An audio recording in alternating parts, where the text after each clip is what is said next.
Hello po kami ni Pam. What's up? Magandang umaga po sa inyo kami ni Pam. So update po tayo sa ating mga pato kami ni Pam. Ayan po sila. Tapos po sila kumain kami ni Pam.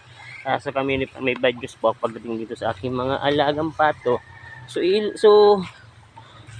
magkokorenta kong itlog kami ni Farm or ganun, magkokorentang itlog ko kami ni Farm dito.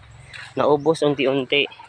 Gawa ng may bumibisita sa atin na ibon. Ang tawag sa amin dito is uwak. Sa inyo kami ni Farm, anong tawag sa inyo doon? Comment down below kami ni Farm. Yun po, unti-unti. Kaya every time ako kami ni Farm na kapakain, tinitingnan ko yung mga itlog nila kami ni Farm. Nawalan ako ng 2, 1, 3, mga ganun kami ni Farm.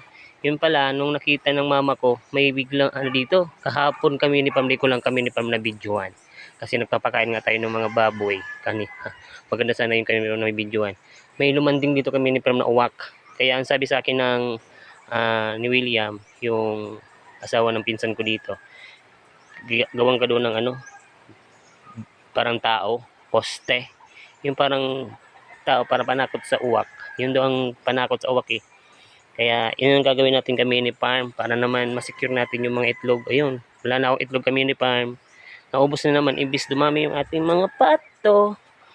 Eh, may mga kalaban tayo kami ni Farm na hindi natin inaasahan bukod dun sa mga tao. Tao!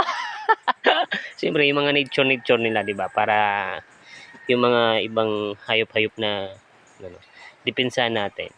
Kaya thank you kami ni Farm. Bye-bye. Ingat po. Comment and subscribe naman kayo and follow kayo kami ni Farm and share naman and kayo kami ni Farm comment. Thank you. Bye-bye. Ayan po.